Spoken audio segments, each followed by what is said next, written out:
get ready for a jaw-dropping revelation. Scientists made an incredible discovery that left them speechless. A shark assembly line of sorts where these marine giants were preparing for their final journey. But here's the kicker. Nobody knew this phenomenon even existed until now.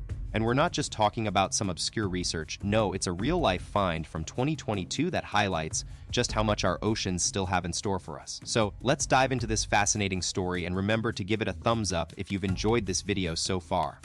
Buckle up for an epic underwater mystery. Deep within Australia's breathtaking Cocos Islands Marine Park, a team of intrepid researchers on board the vessel Investigators stumbled upon an astonishing shark graveyard that would leave even the most seasoned scientists stunned. The research crew was simply collecting random ocean floor samples, using their trusty nets when they hauled up what initially seemed like just some dull rocks hoe. But little did they know, this catch was about to rewrite marine history books. As they started digging deeper into their haul, they were awestruck by the sheer number of shark teeth. They found an astonishing 750. The catch: these weren't ancient relics from a prehistoric era. No, they were also recent ones. Scientists discovered that these sharks included a mako shark and relatives of the mighty great white shark, even going as far as finding a tooth from the legendary megalodon or its closest relative.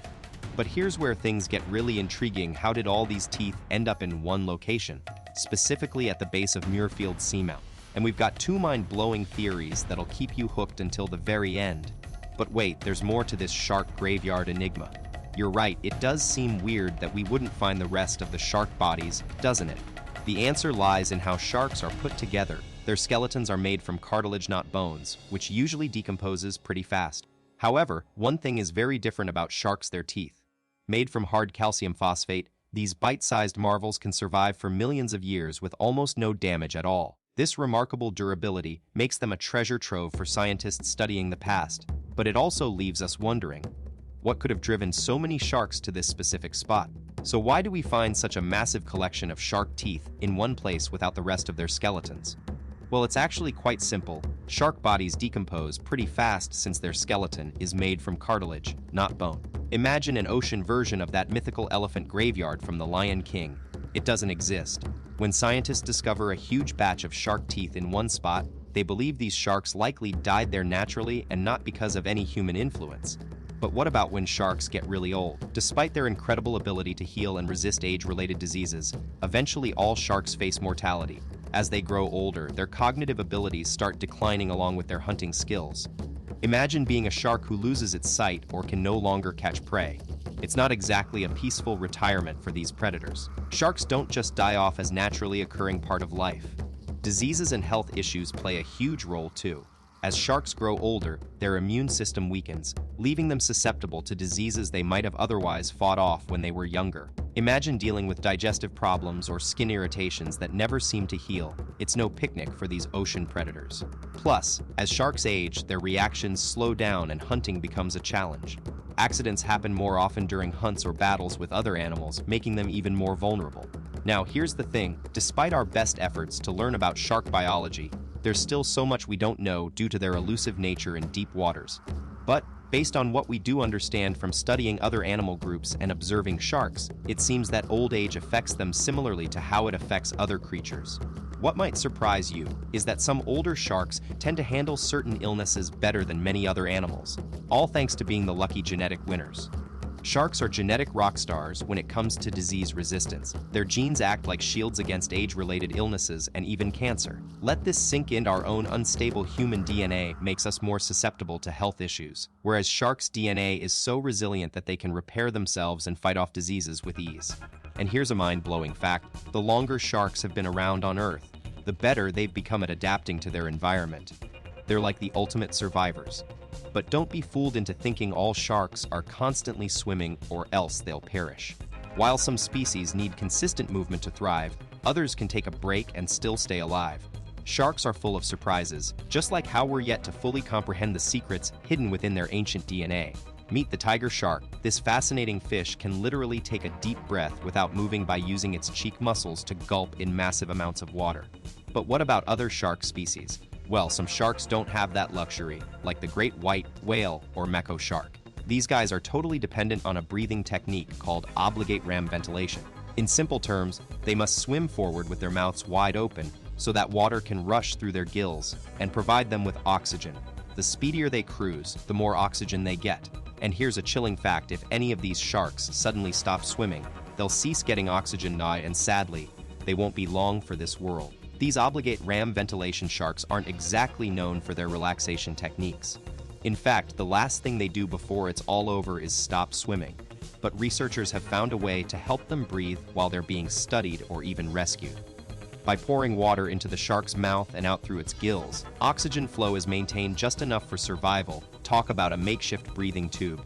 Now, you might be thinking, wouldn't it be nice if sharks could just take things easy like us? The truth is, wild animals are all about living in the moment, driven by their instincts and survival needs. They don't really dwell on death or long-term planning. It's more of a stay alive right now kind of mindset. And as for aging, sharks face similar issues to humans. They've got wrinkles, decreased vitality, and even declining social skills, but we can learn a lot from how they handle these challenges in the wild.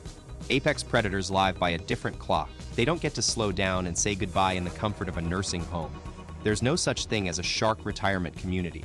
Unlike us, animals don't have that peaceful passing away in bed experience. Sharks age, but their demise isn't necessarily linked to old age.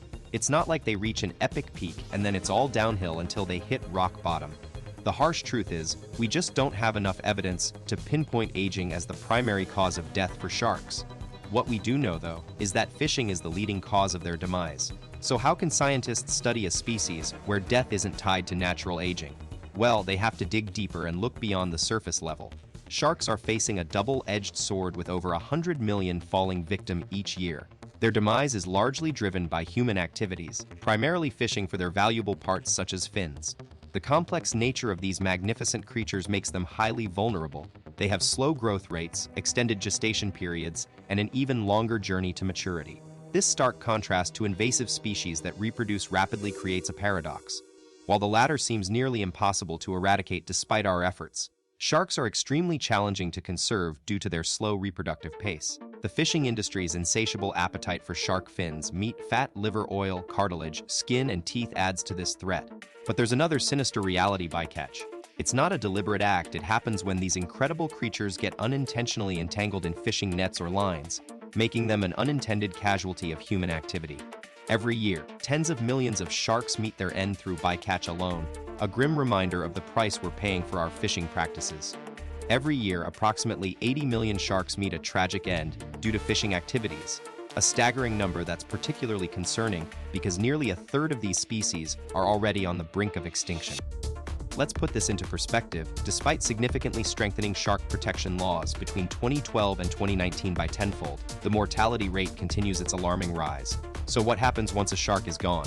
If it wasn't caught by fishermen for their soup or sold at market, the process is actually quite straightforward. After death, their bodies sink to the ocean floor. This marks the final stage in their life cycle as they become food sources for scavengers like deep-sea sharks and other marine life, highlighting a fascinating yet little-known fact: yes, sharks do eat each other. Dying isn't just a final act for sharks, it's also a journey to the bottom. Unlike most other fish, they don't float because they lack a swim bladder, which bony fish use to stay afloat.